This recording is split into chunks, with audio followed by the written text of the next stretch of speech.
আমি একবার আমার বউকে নিয়ে মার্কেটে গেছি, কয় হুজুর আপনার মেয়েকে বলেন কি কি পছন্দ। আমি কি রে কি কস, মেয়ে মানে ওটা আমার বউ রে।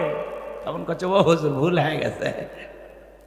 আছে না, মানে একটু দাড়ি থাকলে মনে করে বিরাট বড়। হ্যাঁ, দেখা যাচ্ছে বড় ভাইয়ের মুখে দাড়ি নাই, ছোট ভাই দাড়ি রাখছে, মানুষ মানে দিশে খুঁজে পায় না, এটাই বড় না ওইটা বড়, এটা ছোট না ওইটা ছোট, টেনশনে পড়ে যায়। ভাই দাড়ি নিয়ে সমালোচনা করা যাবে?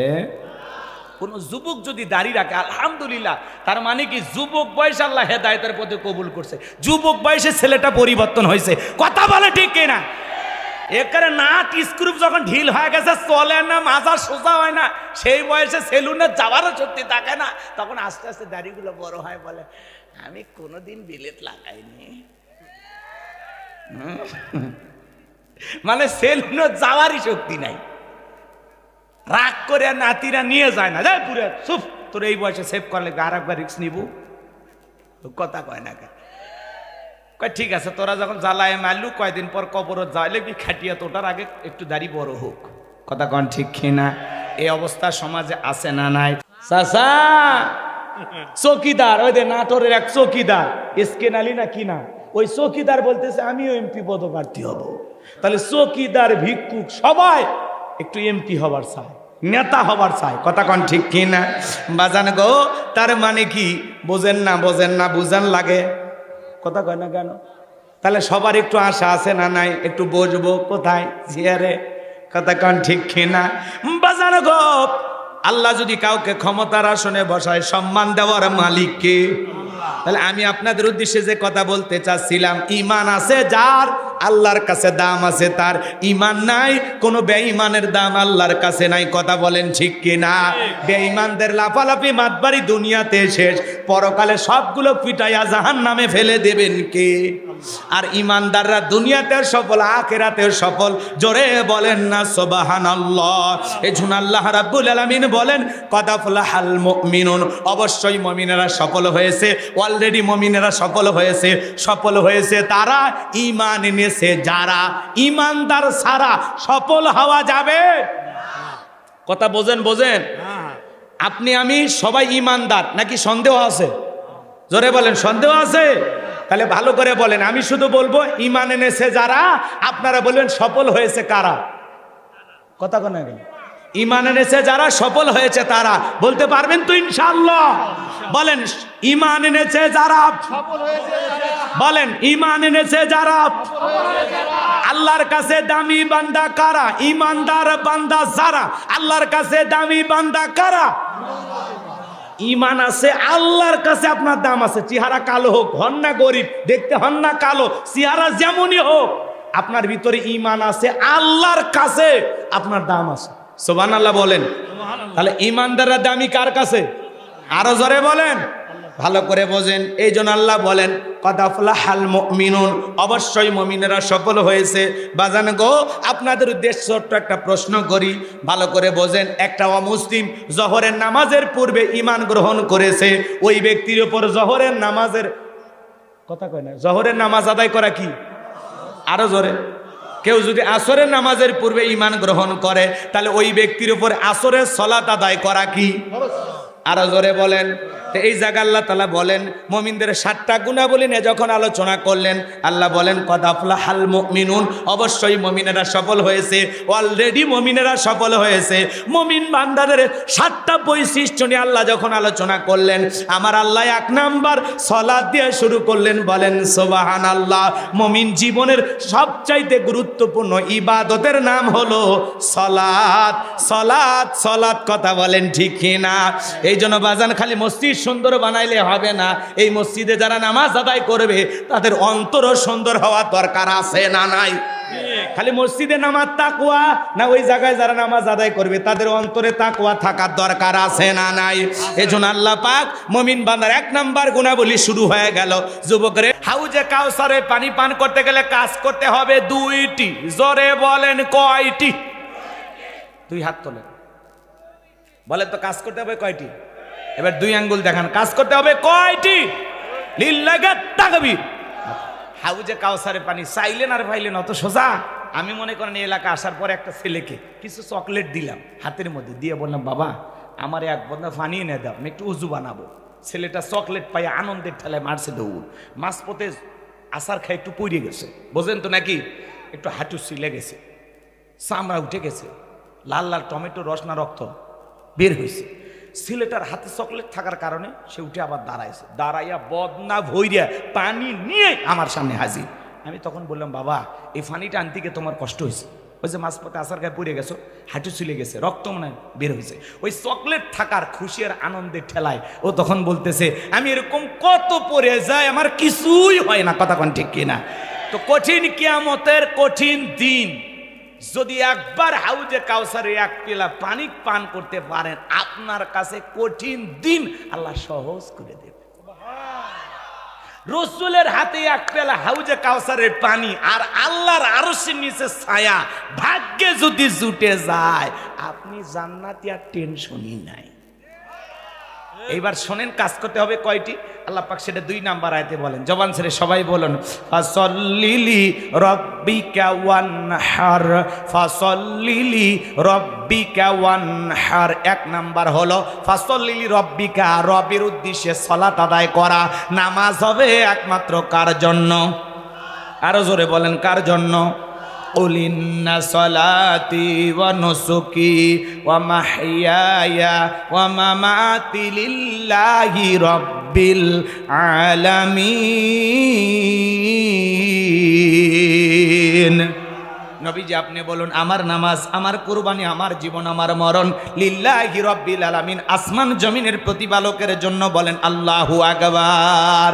তাহলে মুমিন জীবনের সালাত হবে একমাত্র কার জন্য? ফাসাল্লিলি রাব্বিকা, রবের উদ্দেশ্যে সালাত। সালাত হবে একমাত্র আল্লাহকে রাজি খুশি করার জন্য।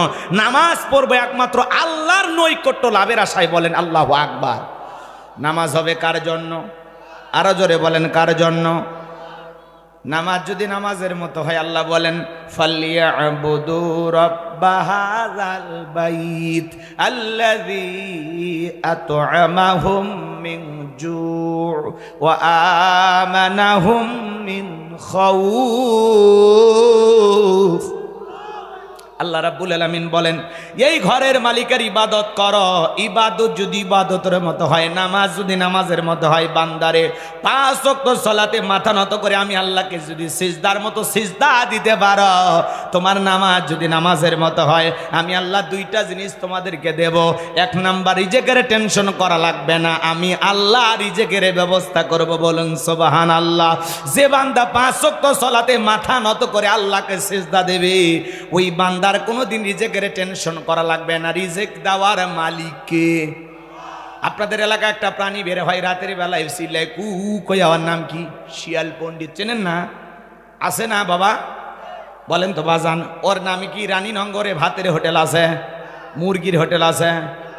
আচ্ছা, ব্যাংকের অ্যাকাউন্টে অবশ্যই টাকা জমা আছে। কে খাওয়ায় ওরে? কথা বলেন না কেন?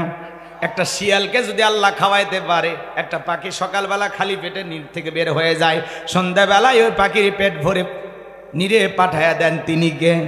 আল্লাহ যদি দুনিয়ার এত মাখলুককে খাওয়াইতে পারে, আপনি আমি আশরাফুল মাখলুকাত, কুনতুম খায়রা উম্মাতিন উখরিজাত লিন-নাস, আপনাকে আমাকে উত্তম জাতি বানাইছেন, ভিআইপি বানাইছেন, সে আল্লাহকে আপনাকে আমাকে না খাওয়ায় রাখবেন না বাজান। রিজেক দেওয়ার মালিক উত্তরপাড় রাজ্জাক না, ওইটা হলো আব্দুর রাজ্জাক, ওইটা দাস, ওইটা গোলাম, ওইটা আল্লাহর বান্দা। রাজ্জাক তিনি কে? ওয়ামা মিন দাব্বাতিন ফিল আরদি ইল্লা আলাল্লাহি রিজকুহা। আমার আল্লাহ বলেন পৃথিবীতে এমন কোন বিচরণশীল প্রাণী নাই যা রিজেকের ব্যবস্থা আমি আল্লাহ আসমান থেকে করি না। ওই আটলান্টিক মহাসমুদ্রের 33,000 ফিট গভীর অসল পানির নিচে থাকা ছোট্ট একটা প্রাণী, তার রিজেকের ব্যবস্থা আমি আল্লাহ আসমান থেকে করি। বলুন আল্লাহু আকবার। এ বাজান, এই সমুদ্রগুলোতে বড় বড় নীল তিমি পাওয়া যায় বাজান গো, যাদের এক বেলা খাবার 1 টনেরও বেশি লাগে, তাদেরকে খাওয়ায় কে? আরো জোরে বলেন কে? টনকে টন খাবার যদি আল্লাহ পাক পৃথিবীর অনেক প্রাণীকে খাওয়াইতে পারে, আপনি আমি ছোট্ট পেটে কতটুকু খাবার খাইতে পারি, রিজিকের ব্যবস্থা করে দিবেন কে? যে বান্দা 5 ওয়াক্ত সালাতে মাথা নত করে আল্লাহকে সেজদা দেবে, তার রিজিকের টেনশন করা লাগবে না। রিক্সা চালক, ভ্যান চালক সকালবেলা খালি পকেটে বের হয়ে যায়, সন্ধ্যাবেলায় 500 টাকা 1000 টাকা পকেটে ব্যবস্থা করে দেন দিনীকে। এজন্য সিজদা হবে একমাত্র কার জন্য? ফাসল্লিলি রব্বিকা, রবির উদ্দেশ্যে সালাত আদায় করো। যে বান্দা নামাজের মতো নামাজ আদায় করবে, সিজদার মতো সিজদা দেবে, ওই বান্দা রিজেক নিয়ে পেরেশানিতে থাকা লাগবে না, আমার আল্লাহ তার রিজেকের ব্যবস্থা করে দেবেন। কথা বলেন ঠিক কি না? আমার ভাইরা গভীর মনোযুক্ত কথাগুলো বলবেন, দিল দিয়ে বুঝবেন। শুধু মসজিদটা সুন্দর বানাইলে হবে না, ওই মসজিদে যারা নামাজ আদায় করবে তাদের মনটাও সুন্দর হওয়ার দরকার আছে না নাই? মসজিদের নাম লেখা আছে আত-তাকওয়া, শুধু মসজিদের গেটে আত-তাকওয়া লেখা থাকলে হবে না, নিজেদের প্রত্যেকটা অন্তরের ভিতরে তাকওয়ার আয়না বসানো লাগবে। যার অন্তরে তাকওয়া আছে, আল্লাহর ভয় আছে, এর পিটায়াও গুনাহ করানো সম্ভব নয়। যার অন্তরে তাকওয়া আছে, আজান শোনার পরে সে মাঠে থাকবে না, নামাজে দাঁড়িয়ে যাবে। আজান শোনার পরে বাজারে ঘুরবে না, নামাজে দাঁড়ায় যাবে। আজান শোনার পরে গরু ছাগলকে গোসল করাইতে নিয়ে যাবে না, নিজে গোসল সেরে আগে নামাজ পড়ে আসবে। কথা বলেন ঠিক কি না? আর আমরা আজান দিলে গরুরে গোসল করাইতে যাই। কথা কন না ভাই? আমাদের গাইবান্ধা এলাকায় এগুলো হয়, আপনাদের এলাকায় হয় কি? হ্যাঁ, জুমার দিনে ওর কাজ বেশি। জুমার দিনে সেই ব্যস্ত, হুন্ডা ধুচ্ছে, সাইকেল ধুচ্ছে, বইয়ের কাপড় চোপড় ধুচ্ছে, নানান ধরনের কাজ কর্ম করতে করতে জামাতের ঠিক 2-1 মিনিট আগে হাজির। আর ওই 2 মিনিটের মধ্যে ধরছে ঘুম। তখন বলে, হুজুর আপনারা যে আসে বক্তৃতা করেন, কি দরকারে ফাও ফাও ফেসাল করার? জামাত হলো 1:30, 35, 40 বেজে যায়, সময়ের জ্ঞান নাই। আমরা ব্যস্ত মানুষ, বোঝেন না? কথা কয় না কেন? আসলে কি হুজুরের ওয়াজ শোনালো? কথা কয় না কেন? যারা ব্যস্ত এরা সারা জীবন ব্যস্ত থাকবে। কথা বোঝেন নাই মনে হয়? এই যে আজকের মাহফিলতে অনেক ব্যস্ততা দেখাবে, সমস্যা নেই, ব্যস্ততা সারা জীবনই থাকবে। সব ব্যস্ততা থেমে যাবে, মালাকুল মউত সামনে দাঁড়াইবে। তখন খালি বললেন যে ভাই, একটা গরু গোসল করেছে আর একটা বাকি আছে, আমার বাড়ি এলি পারবেন এটুকু গোসল করাইতে দে। তখন বলবে গরুর গোসল করা রাখবে না, তুই যদি চাস তোর গরু সবাই জান পাবো। কথা কন ঠিক কি না? এই জন্য বাজান হেলাই খেলায় অপচয় অবহেলায় সময় নষ্ট করতেছে। চায়ের কাপে 15-20 মিনিট, আধা ঘন্টা বন্ধুর সাথে আড্ডা গল্প, আধা ঘন্টা এখন। আর মসজিদে গেলে বাপরে খালি ঢোকে আর বের হয়, ঢোকে আর বের। কি নামাজ গো! কথা কয় না, খালি কোনো মতে সিজদা দেয়। আবার কেউ দেখবেন নামাজ পড়তে পড়তে ফোন রিসিভ করে বলে, ভাই 2 রাকাত চলতেছে। আছে না নাই? এখনকার যুবকেরা আবার নামাজ পড়তে পড়তে IPL খেলা দেখে। হায়দ্রাবাদ যে পিটা পিটছে, কথা কয় না কে? এখানে কলকাতা পিঠে মানুষ বানাছে শাহরুখ খানের দলক। আছে না নাই? কি আবার ইস আন্ডার আছেন, আউট হয়ে গেছে। ওটা কি তোর খালাতো ভাই হয়? রাগ করেছেন মনে হয়? আমি নিজে দেখেছি, আমি তারাবির ইমামতি করতেছি, 2 রাকাত পর পরই খালি মোবাইলের আলো জ্বলে, পিছনে তাকালি কি সমস্যা কি? পরে আবার শুনি ক্রিস গেল আউট, ইটে উঠে মানে শুনতে, এটা আজ থেকে কয়েক বছর আগের কথা। তখন থেকে বুঝি যে যুবকেরা রমজান মাসে তারাবিও পড়ে, IPL এর খেলাও দেখে। তা আমাদের মন মানসিকতা এই অবস্থা, মানে মসজিদে মন থাকতেই চায় না। যাবেন ধীরস্থির ভাবে সালাত আদায় করবেন। 2 রাকাত পড়তে দরকার 10 মিনিট লাগুক, 7-8 মিনিট লাগুক। 2 রাকাত 2 মিনিটে কেমনি শেষ হয়? নামাজ পড়তেছেন না গাড়ি চালাইতেছেন? হ্যাঁ, 4G 5G সব গতি ফেল। কথা কন ঠিক কিনা? আজকে অবশ্যই যে সিম কোম্পানি সব জনায়েদ আহমেদ পলক সাহেব প্রতিমন্ত্রী মনে ধরছে, তখন বলতেছে গরিব মানুষ ভিক্ষা করে 20 টাকা রিচার্জ করে, আর মেয়াদ দেয় 2 দিন 1 দিন। গরিব মানুষ নানান টেনশনে কথা বলার সুযোগ পায়নি, 2 দিন পরে টাকা নাই। টাকা কি পাতা হাওয়ায় উড়ে যায়। এই জন্য বলতেছে যার টাকার মেয়াদ থাকা লাগবে। টাকা ফুরা মানে টাকা ফুরাবে না যতদিন, মেয়াদ থাকবে ততদিন। কথা কন নাকি আপনারা? এই সিম কোম্পানিগুলো খালি ডাকাতি করে টাকা নিয়ে যাচ্ছে ভাই। কিসের গ্রামীণ, কিসের রবি, কিসের বাঙালি, সব একই। কথা কন নাকি আপনারা? তো এই ভাই এদেশের সমস্ত মানুষের মনের কথা তুলে ধরছে যে আপনার কাছে আমি জবাব চাই। কেন কেন এরকম হবে? 20 টাকা তুলছে, 2-3 দিন কথা বলেনি, মেয়াদ কিসের 2 দিন? 20 টাকা আছে যতদিন, মেয়াদ হলো ততদিন। কথা কন ঠিক কিনা? আজকে বাজান গো আমার ডিজিটাল ডাকাতি চলতেছে, ডিজিটাল ডাকাতি। সিম কোম্পানিগুলো ডাকাতি করে নিয়ে যাচ্ছে। আপনি রিসার্চ করতেছেন, এমবি ফুরান নাই, কথা বলেন নাই, কয়েকদিন পরে দেখবেন টাকা। আমার একটা মোবাইলের সিম আছে, মনে করেন 150 না 200 টাকা তুলে রাখছিলাম, 2-3 মাস সিমটা বন্ধ আছে, এরপরে চালু করে দেখি ওই 150 টাকাও নাই আমার সিমে। বলে দুঃখিত, সংযোগ দেওয়া সম্ভব হচ্ছে না। পরে আবার যা ওইটা আবার ওদের কাছ থেকে নতুন করে তুলে তারপরে আবার টাকা রিচার্জ করে আবার শুরু হলো। তাহলে আমার 150 টাকার হিসাব দিবি কে? এই দুনিয়ার আদালতে ফাঁকিবাজি সিটারিবাজি যা করো করো, আল্লাহর আদালতে পাই টু পাই প্রত্যেক পয়সার জবাব দেওয়া লাগবে। ছাড় পাওয়ার সুযোগ নাই। গ্রামীণ কোম্পানি বলার, বাঙালি বলার, রবি বলো, সব সিম কোম্পানিকে প্রত্যেকটা টাকার জবাব দেওয়া লাগবে। কথা বলে ঠিক কিনা? ডিজিটাল চুরি আর বাটপারি চলতেছে। হ্যাঁ, সারা জীবন মিটার ভাড়া দিয়ে যাচ্ছেন। খালি রিসার্চ করেন, 2000 টাকা তুলে 2000 পাওয়া যায়। এই ট্যাক্স এটা কাটে কুটে 1700, ভাই 300 গেল কই? এরপরেও বিদ্যুৎ মন্ত্রী যারা আছে বড় বড় কথা, মানে মনে হচ্ছে যে ওনারা আসলে আমাদের ফ্রি সার্ভিস দিচ্ছে। কথা কন নাকি আপনারা? হ্যাঁ রে সাল্লাহ ভাই, কিচ্ছু বলার দরকার নাই। আপনি বলবেন বউ বাবানে থুলি, বেশি বাড়াবাড়ি করবেন। এখন উচিত কথা যদি কই, পিঠের ওপর দিয়া যাবি মই। এই আনন্দে কিছু লোক কিনা খাবে বগুড়ার স্পেশাল দই। কথা বলেন ঠিক কিনা? সত্য কথা বলতে হলে যেতে হবে কারাগারে, এমন আতঙ্কবাজ বাংলার ঘরে ঘরে। তবুও সত্য বলতে চাই, দুনিয়ার জালেমদের করি না ভয়, আমি ইসলামের দুশ্মনদের করি না ভয়। হক কথা বলা লাগবে, অবস্থা যেমনই হক কথা বলে ঠিক কিনা? বোবা শয়তান হলে হবে না, প্রতিবাদ করা লাগবে। আজকে বাংলাদেশের মানুষ কথা বলা ভুলে গেছে, যা খুশি তাই চলতেছে। অন্য অন্য দেশে কয়েক পয়সা বের হলে মাঠে নামে মানুষ, কেন বাড়লো জবাব চাই। আর এদেশে এক রাতে 50-60 টাকা বাড়ায়, তাও কেউ রাস্তায় নামে না, বলে গরিবের ওপর একটু ছিল। আমি কি আর পেট্রোল আমার লাগে? খালি পেট্রোলের দাম বেড়ে যায় না, সাথে আরো সবকিছুর দাম বেড়ে যায়। টিয়ার ফান না না হুন্ডা নাই, তোমার আন্দোলন নাই, তুমি সাইকেল চালাও দেখে না, টিয়ার ভাবা পরে। কথা কন না কে? কমানোর সময় কমাই 5 টাকা, এক রাতে বাড়ে 40-50, আর কমাইতে কত? 5। আপনারা ওই পেট্রোল তুলে অক্টেন তুলে 5 টাকা দিয়ে একটা পান খাবেন আর সোনা বন্ধুর গান গাবেন আর বাড়ির যাবেন। মানে তামাশা তামাশা। কথা বলেন না কেন? কেন কমানোর সময় একবারে 100 টাকা কমে দেখাও। রাগ করেছেন মনে হয়। এ বাজান গো আমার, সব কথা বলা যাবে না। বাজার গরম, কোন জিনিসের দাম কম যেটা ফ্রি পাওয়া যাচ্ছে? কথা বলেন না কেন? নাই বাজার নাই, জিনিসের দাম বেড়ে যায়। রাগ করে বলে খেজুর বাদ দিয়ে বড়ই খাও। কথা কন ঠিক খেনা? তেলের দাম বেড়ে যায়, কয় তেল ছাড়া পানি দেওয়া হয়। কথা কন ঠিক খেনা? যেই জিনিসের দাম বাড়ে বিকল্প বুদ্ধি আল্লাহ তাদের মাথায় রেখে দিয়েছে। এই জন্য তারা রাষ্ট্রের বড় বড় জায়গায় আছে, আসলেই তাদের মাথায় বুদ্ধি আছে। এটা স্বীকার করা লাগবে ভাই। কথা কন ঠিক কিনা? আল্লাহ আরো বুদ্ধি দান করুন। জোরে বলেন আমিন। কষ্ট হচ্ছে আপনাদের? কি কথা বলছিলাম মনে হয় ভুলে গেছেন আপনারা। নামাজ 2 মিনিটে না 4G 5G গতিতে না, নামাজের মতো আদায় করার দরকার আছে না নাই?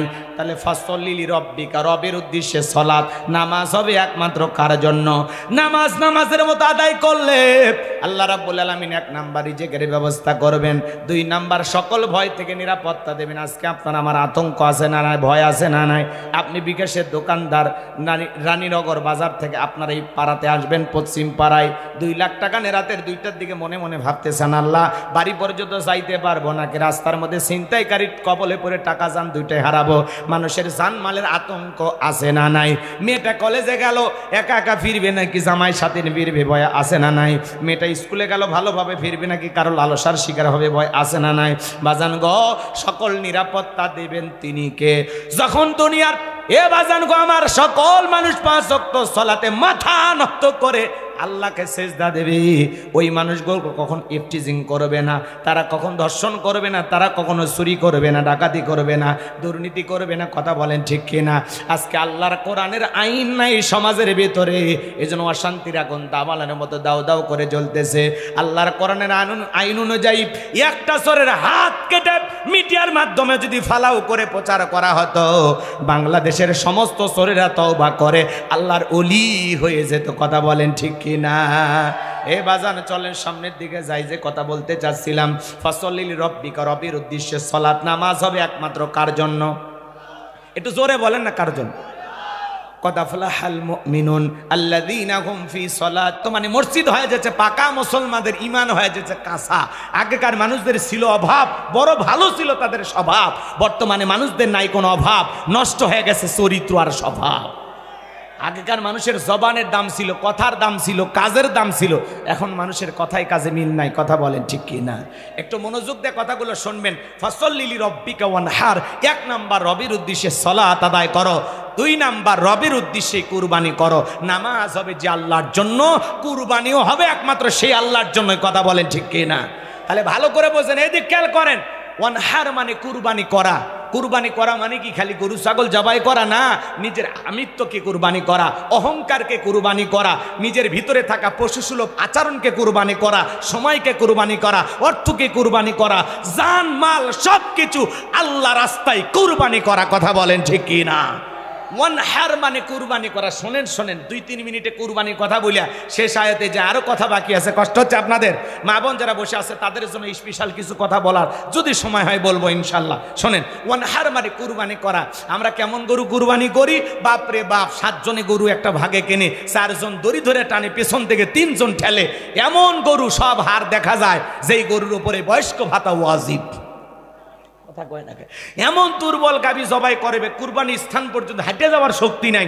হুজুর তখন বলতেছে, ভাই এমন দুর্বল গাভী জবাই করলে হবে না। তখন বলতেছে, হুজুর উপরে হাত দেখা গেল, ভিতরে গোস্ত আছে, মনে হয় আগে চামড়া খুলে সেট করে রাখছে। এরকম আছে না নাই? এমন দুর্বল অসহায়, হাঁটতে পারে না, চলতে পারে না, এমন দুর্বল গাভী জবাই করা যাবে না। আল্লাহ কি বলেছেন? তাসুরুন নাযিরিন, চমৎকার একটা গাভী জবাই করা, আকর্ষণীয়, হুষ্টপুষ্ট, দেখতে সুন্দর। কথা বলে ঠিক না? আপনি কুরবানি দিতেছেন কার খুশির জন্য? তাহলে অবশ্যই সুন্দর একটা পশু জবাই করতে হবে, সুন্দর একটা পশু জবাই করতে হবে। শোনেন শোনেন শোনেন, আমরা কুরবানি করি কি? 5-10 লাখ টাকা দিয়ে একটা কুরবানি কিনে নিয়ে আসা, রাস্তার মনে গোড়ায় ফুল টুল দিয়ে বেঁধে রাখে। মানুষ কয় কার কুরবানি? কয় তালুকদারের। কত? কয় 5 লাখ। তালুকদার সাহেব ঠকেন নাই, জিতছেন। তালুকদারকে আমি ঠকার মানুষ। পেছনে যে রান দেখা যায়, এক রানই 4 মন গোস্ত হবে। এইরকম যারা কুরবানির পশু নিয়ে এসে হিসাব নিকাশ করে, এদের কুরবানি আল্লাহর কাছে কবুল হবে। আবার দেখবেন ডিজিটাল বাটপারি বের হয়েছে, কুরবানি 7 জন 5 জন ভাগে দেওয়ার পরে এটা আবার ডিজিটাল মিটারে মাপে। তখন বলে, হুজুর আল্লাহর জন্য দিছি, কবুলের মালিক আল্লাহ। কথা কয় না কেন? কয় কেজি হয়েছে এমনি দেখতেছি। কথা কয় না কেন? মাপে না, ম্যাপে মুফে ভাব করে রেডি করিয়া। এখন মনে করেন মনের মধ্যে একটা খুঁতখুতানি শয়তানি তখন জাগ্রত হয়, কেজি তো হিসাব করি, কয় টাকা করে পড়লো, একবার ক্যালকুলেটরটা মারলে কি কথা কয় না। তখন মনের ওই চুলকানির কারণে এইবার হিসাব নিকাশে বসে গেছে, প্লাস মাইনাস ভাগ গুণ সব করে 525 টাকা কেজি। ঠকি নে, আমরা জিতছি। এই শালার কষাই হওয়া উচিত ছিল। কথা কন, কুরবানির গোস্ত কয় টাকা কেজি পড়লো, তুমি হিসাব নিকাশ করতেছ। তোমার এই কুরবানি কবুল হয়েছে কোন হুজুর কয়? ওই হুজুরের ঠিকানা দেন আর বাড়ির জামো দই নিয়ে। কথা কয় না, রাগ করতেছেন আপনারা? হাসেন না, হাসেন না। আমাদের মনের ভিতরে এগুলো। আমাদের এলাকায় এক হাজি মানুষ, আমি এদিক খেয়াল করেন, আমার মসজিদের ইমামতি চলে গেছে খালি একটা কথা। কি কথা বলবো? আমি বলছি, খবরদার কোনো বেনামাজি, সুদখোর, ঘুষখোর এদের সাথে আপনারা কুরবানি দেবেন না। কথা কয় না কেন? যারা নামাজি, খবরদার কোনো বেনামাজির সাথে ভাগে কুরবানি দেবেন না। 2 রাকাত নামাজ শেষে মসজিদের বাইরে দেখি ভূমিকম্প শুরু হয়েছে। তখন বলতেছে, আমরা বেনামাজি বেনামাজি একদল হয়ে কুরবানি দেব, হুজুরের থেকে জবাই করেও নিব না। আমি বুঝাই কি, এরা বুঝে কি? কথা কয় না কেন? এরকম আসে না বাজার? পরের সপ্তাহে মসজিদের সভাপতি ফোন দিয়ে কয়, হুজুর আপনি আর আইসেন না, আপনার আর দরকার নেই। এই দেশ সেই দেশ। কথা কয় না কেন? আল্লাহ কি বলতেছে? ফাসল্লি লিরাব্বিকা ওয়ানহার, আগে নামাজ পড়ো, তারপরে কুরবানি করো। কথা বলেন ঠিক কিনা?